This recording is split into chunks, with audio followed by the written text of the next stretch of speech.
sometimes struggling with the vocabulary or concepts or language in human-robot interaction, because in different continents they use the different language, and it's especially related to the, this interdisciplinary research.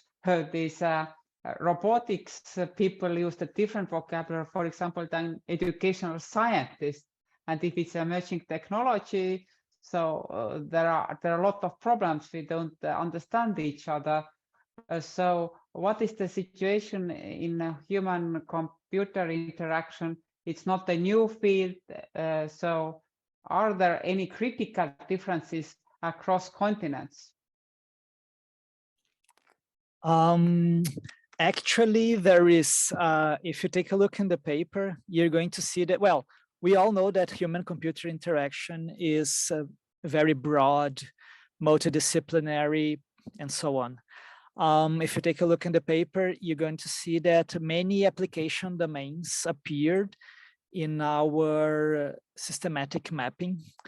And we also found many different attributes for patterns with different names.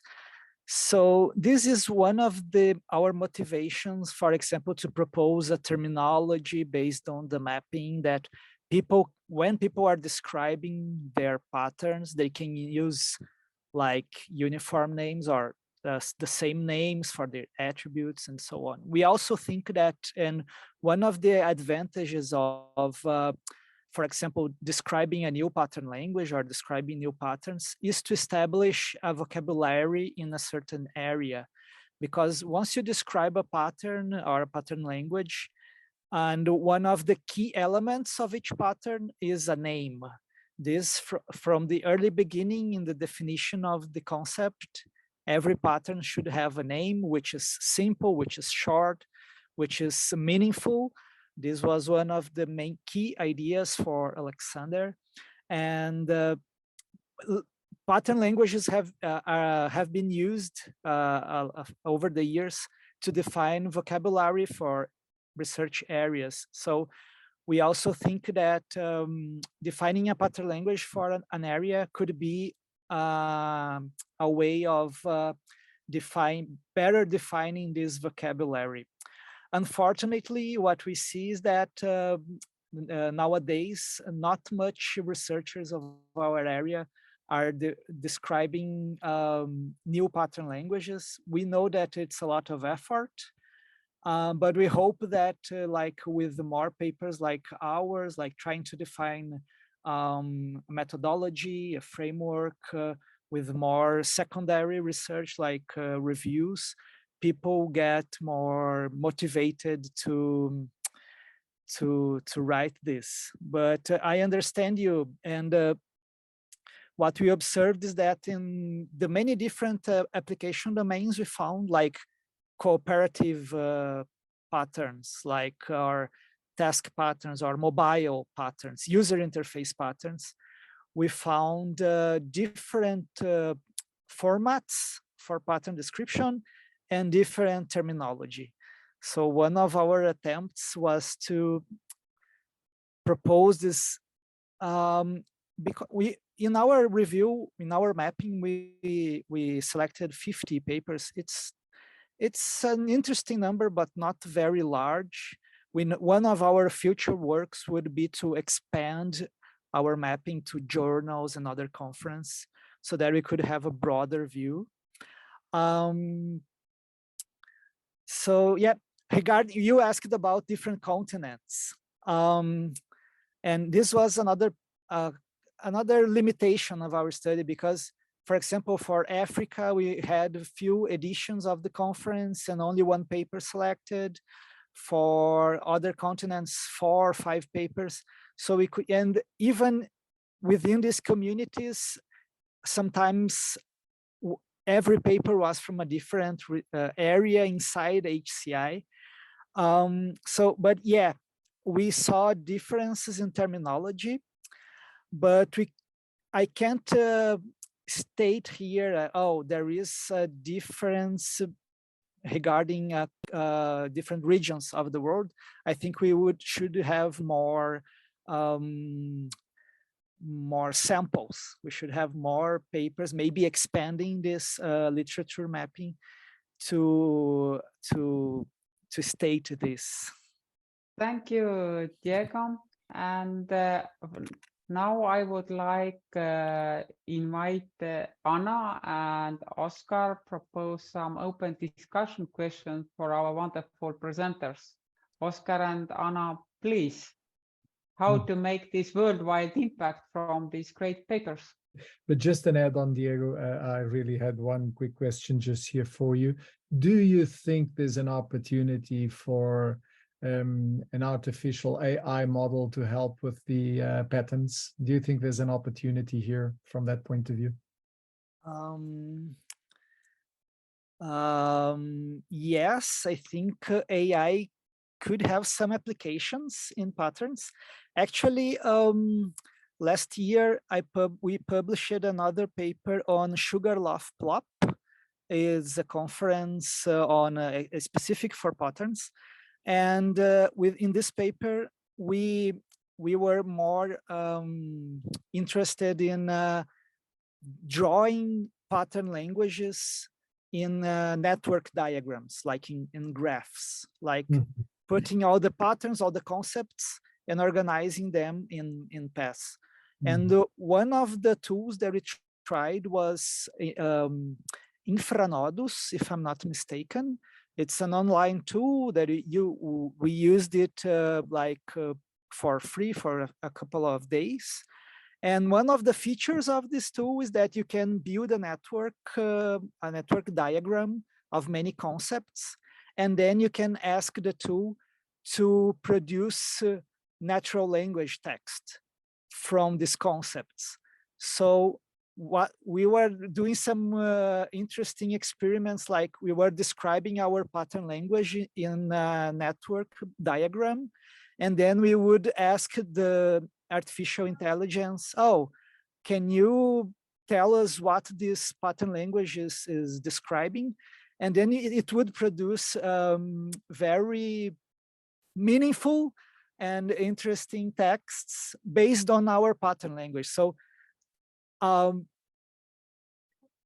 this was like, when you define patterns and as a collection of patterns define a pattern language, this is what you were expecting in the end, that you can extract a meaning from this language, and you can use this language to describe the world around you or new designs that you are producing.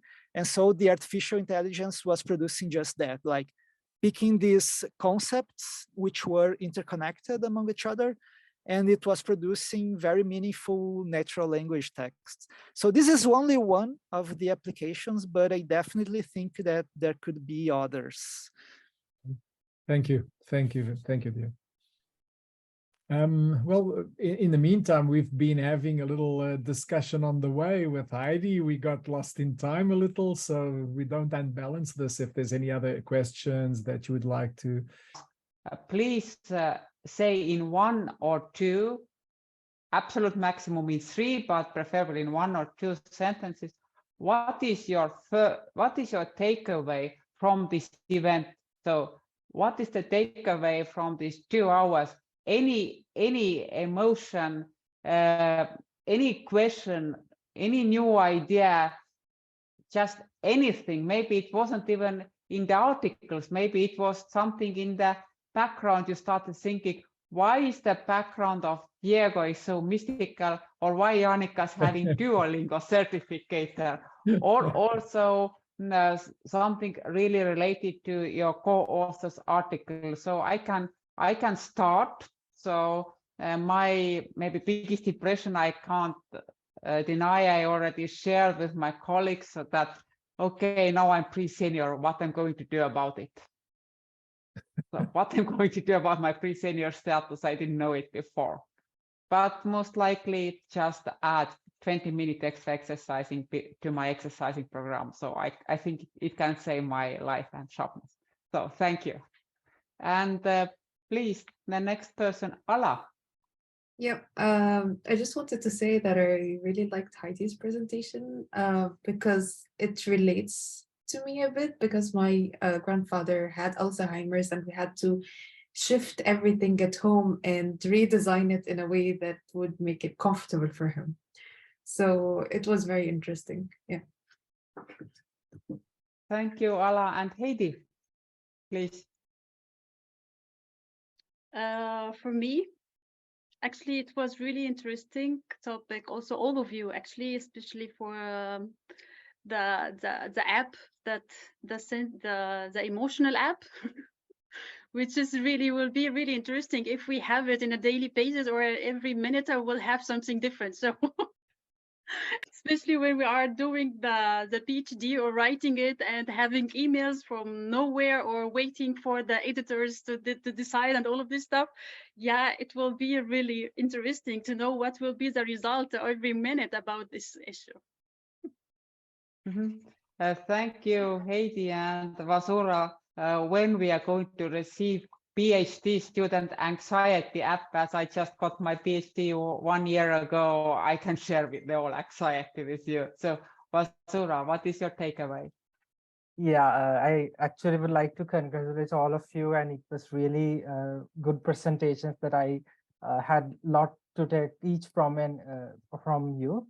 And just to make a brief, when talking about the Diego's presentation, yeah, because I'm like currently pursuing my PhD as well in Australia, so I'm looking into human-robot interaction, and I think using patterns would be like a new thing because I recently started my PhD like 1 month ago, so I still on the way to develop it.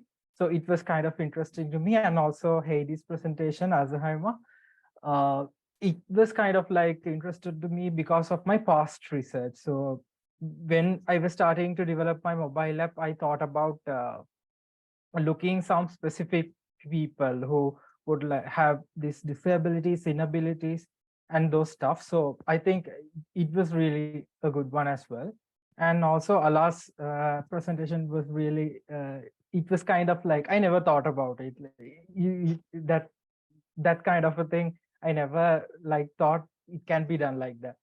So it was interesting as well. So sorry I took a long, but yeah, I have missed Claudia and the others as well, but I really like to congratulate all of you, and thanks a lot for all the thanks informative and presentation. Claudia, please, your takeaway. Well, it's really heartwarming to see that these people with different research backgrounds are all trying to find ways to promote an active aging. Well, we are not yet pre-seniors, but we will be one day. So it's really good to see that things are being done for when I will be a senior also.